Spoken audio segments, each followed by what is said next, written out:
Thank you, Mr. Chairman, and thank you both for being here today. Mr. Matter, when we met in my office, we discussed the importance of an independent FTC. Unfortunately, the current administration is undermining that independence by refusing to defend the Supreme Court's 90-year-old decision in Humphrey's executor. In that decision, the Supreme Court held that FTC commissioners and members of other bipartisan independent agencies can only be fired for a cause. My office sent over the text of Humphrey's executor letter to Congress from the acting Solicitor General stating that the administration would no longer defend the constitutionality of certain for-cause removal protections, and a statement from Chair Ferguson that he agrees with the acting Solicitor General's position. Did you receive that information? Thank you, sir. I received it late last night, yes. Did you have a chance to review them? In brief, I did. Appreciate that.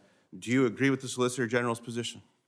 So, Senator, I thank you for bringing up this important topic. I can't weigh in too much on the substance, given that it's the subject of ongoing litigation involving the FTC, but I think I can share some additional thoughts. I agree with some of the scholarship of Justice Elena Kagan on this. She's written about presidential administration and made the observation that direct presidential control of federal agencies increases democratic accountability. I believe on November 5th, the American people gave a very clear signal that they want greater accountability in how the federal government is administered, and that is what led to the election of President Trump. And I can commit that if confirmed to this position, that I will work to serve the American people, and will do so by advancing the agenda of the president that they elected. Mr. Matter, can you repeat again why you can't answer that question? The underlying legal question, Senator, is subject to ongoing litigation in which the FTC is involved, and so it wouldn't be appropriate for me to weigh in on that. Appreciate that. So is it appropriate for Mr. Ferguson to weigh in? I would defer to Chairman Ferguson on that. But you believe that you should not because it's currently before the courts. I believe and you stand strong behind that. It is inappropriate for me as a nominee to weigh in on pending litigation involving. If you were an FTC commissioner, would it be appropriate for you to weigh in? I would have to consult with the Office of General Counsel. I expect they would likely reach a similar conclusion, but I haven't asked them that question from the standpoint of a confirmed commissioner. Mr. Chairman, you're a legal scholar. I am not. I'm a layperson. I think that answers the question resoundingly, and I very much appreciate that clarification. Mr. Matter, if you're confirmed and the Supreme Court overturns Humphrey's executor, how are you going to maintain your independence? Senator, I view this question as having the same answer regardless of how the legal proceedings play out. My understanding is that the president has nominated me to serve the American people, and regardless of how the court decides these matters, I will show up each day to serve the American people by working to enforce the law fully and fairly. Do you believe the FTC should be independent? Senator, I will defer to the courts and Congress and the president on the resolution of that matter.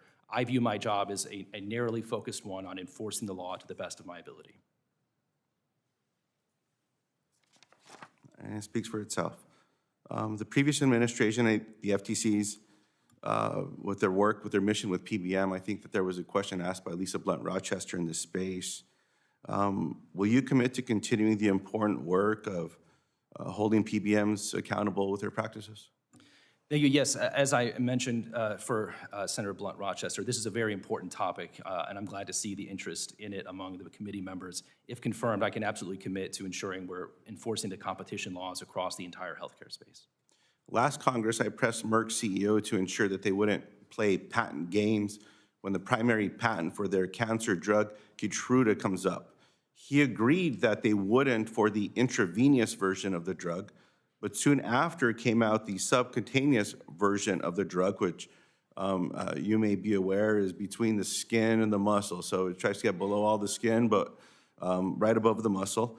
A blatant example of the games companies play called product hopping. What will you do at the FTC to address these uncompetitive practices? Thank you. This was a topic I had well, I wouldn't say the fortune, since we don't like to see anti-competitive conduct, but I had the experience of working on these matters as an attorney in the healthcare division. And if confirmed, I will be working with that staff and the other commissioners very closely to ensure that we're enforcing the law to its fullest extent. Mr. Kratsios, yes or no, do you believe the national labs are critical to our nation's scientific research and technological advancement, including supporting our nation's energy future and ensuring our national security? I do. I have for many years been a fierce advocate of our DOE lab system. Do you see a role for the national labs in using AI for national security risk assessment? I think the DOE already does that, and I think they should continue to do that work. You previously testified on the importance of quantum as a key industry of the future. Do you support the reauthorization of the National Quantum Initiative Act to help advance American leadership in quantum?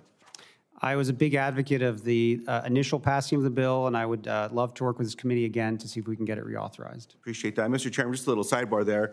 I remember asking a question about quantum computing. It may have been in a skiff, and the individual that was presenting to us at the time said that they should not answer the question on quantum because it's classified. I then held up a copy of Fortune magazine, which that issue decided to cover quantum. So it's just refreshing to be able to have that conversation in this committee. I appreciate it, Mr. Chairman. Well, and I agree that far too much is classified that you can read in the newspaper.